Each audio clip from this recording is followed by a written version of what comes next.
Hello, ladies and gentlemen, and welcome to another edition of Mr. American's Moments in History, U.S. History Edition. I do apologize again for my voice, still a little hoarse. Today, we're going to continue looking at World War I, and in particular, we're going to talk a little bit about how we get towards the stop of the fighting. And I do know that we've gone through World War I a little bit faster, but this is kind of just meant to be an introduction. And so today what we're going to look at is being able to list the ways in which Americans helped the Allies during the war. And we're going to end today with the Armistice, or the temporary cease in fighting. So we're talking a little bit about convoys today. We'll talk about the Bolsheviks.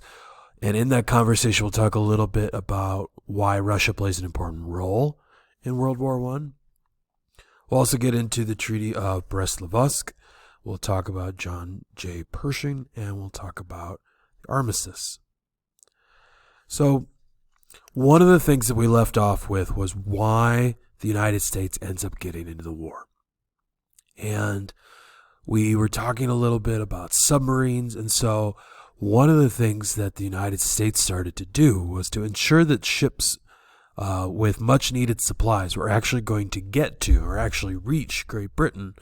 The U.S. Navy started to send convoys, which are these groups of ships that were basically escorting merchant ships to ensure their arrival. It was also to help against this unlimited submarine warfare or U-boat warfare that the Germans were unleashing. And so certainly when we look at the attempt here, convoys are going to play a really important role in ensuring, to the best of their ability, the merchant ships were getting there. Now, we also should mention, certainly, that Russia is a part of this. Remember, we left Russia off with the fall of the Tsars and more of a democratic government coming in. But in 1917, a group called the Bolsheviks, who believed that communism was the ideal form of government and the ideal form of economy, they led a revolution, and that revolution was led in particular by Vladimir Lenin, who's going to be very important in Russian history. He ends up, along with the Bolsheviks, in the October Revolution, or the Red Revolution, overthrowing the democratic government of Russia. And in doing so, they introduce a communist government and a communist economy, because one of the interesting things about communism is both political and economic. And they make this important decision. They decide that they're going to leave the war. They're not going to be involved in World War I anymore. And the goal is to focus more on building their new communist state. They know they have a lot of work to do, and they don't want to try to balance that with fighting Germany in the East. This is going to be a game changer as far as the war goes, because now we're going to go from a multi-front war, East and West, because remember, Germany really found itself being squeezed, and Austria-Hungary and the Ottoman Empire, because they're having to fight on two sides. This could change that. Much more focus could be put on the war, particularly in France, or the Western Front. So Russia signs the Treaty of Brest-Litovsk with Germany. They have to give up a little bit of territory, but certainly what it allows Germany to do is take thousands of troops from the Eastern Front and move them to the Western Front, which gives them a big advantage as they try to push further into France. And in 1918, German troops started launching quite a massive attack to try to capture the city of Amiens, and then later they're going to try to make their way into Paris, because they know if they can take Paris, they can take the government, and that's going to go a long way towards claiming France. However, remember that the American Army is now involved in this, and there's a part of the military at this point called the American Expeditionary Force, or the AEF. And in some ways, they're kind of the precursor to the Marines today. And they're led by General John C. Pershing. And they arrive in Europe in the spring of 1918, and they're most famous for what's called the Battle of the Argonne Forest. And it's in this forest that, being heavily outnumbered, they launch what's arguably the most massive attack in U.S. history. And they're able to push Germany back and essentially break through the enemy lines and really make a major shift in Germany's advancement into France. And it really does help ensure the protection of Paris at this point. So, quick discussion question, quick check-in question here. Why did Russia withdraw from the war? Is it A, they knew they were going to lose? B, they wanted to focus on setting up their new government? C, they did not want to fight alongside Americans? Or D, Germany agreed to give them some of their territory to Russia? So, pause here if you need to and think about this question. The best answer here, though, is B. Remember, just gone through a revolution. The Bolsheviks have claimed power, switching to a communist government and economy. They need time to focus on that. That's part of the reason why they decided to withdraw. Last thing I want to focus on for today is that by really the late 1918, Germany is losing the war. And you're going to see that the other Central Powers are going to give in because they just finding that, especially even fighting Italy in the south, fighting this war just isn't going to be successful for them. And so they're going to call for an armistice to end the fighting. We'll talk more about what an armistice is in just a second. So we get to November, again, late in 1918. And at this point, Austria-Hungary and the Ottoman Empire, so the Turks, had surrendered at this point.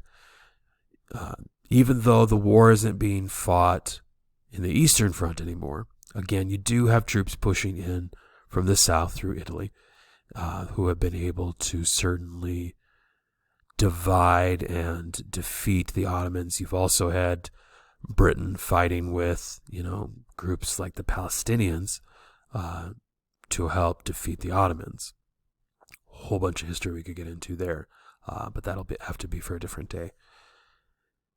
And so Germany, seeing that their allies have been defeated, they've already surrendered, they know that they don't have enough power to defeat all the allies.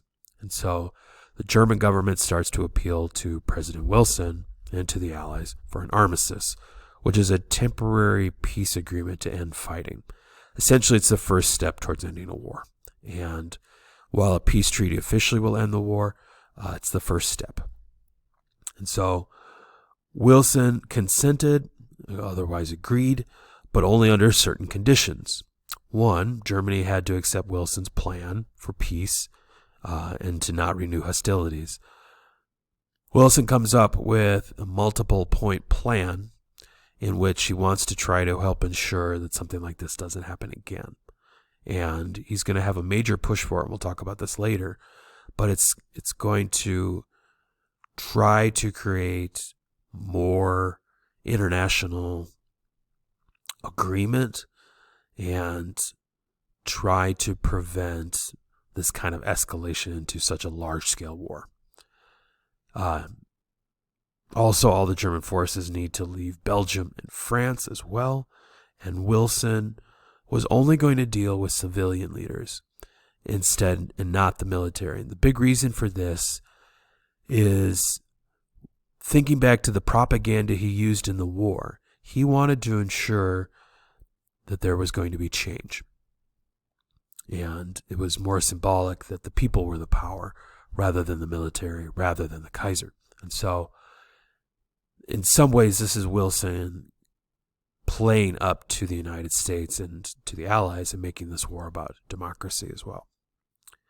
So, in Germany, you're going to see this shift. So, Kaiser, you've had a king up to this point. Again, remember, Germany didn't really unify until much later.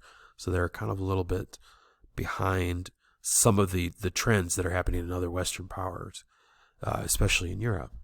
And so a revolution occurs. The German Kaiser decides to step down, and the new leaders of Germany, who are more democratically elected, accept Wilson's term for an armistice, which begins on the 11th day of the 11th month at the 11th hour. And this would have been November 11th, 1918, which becomes known as Armistice Day in the United States. Today, we call that Veterans Day. So, I want to get you guys out of here with one more check-in question. Which of the following was not a reason, again, not a reason, why Germany agreed to an armistice? Is it that the German allies had surrendered to the Allied powers, American troops and supplies had fortified the Allies' war effort, Russia had re-entered the war, Germans were suffering from shortages of food and other supplies? Pause here if you need to. Best answer, though, is C. Germany, once Russia leaves the war, they do not come back in. Again, they're going through a revolution. That's going to wrap up this edition, ladies and gentlemen, of Mr. Merrigan's Moments in History. For my students, make sure you've been following along with guided notes. Ask any questions that you have. For those of you who are just listening, appreciate it. And hopefully we've helped you at least get the beginnings of the foundation of World War I. There's so much more we could have gotten into, but certainly we're trying to kind of give a foundational understanding here. And we'll get into some other things. This isn't the end of our discussion on World War I, but it's where we're going to end this episode. So thank you, everybody, and have a great day.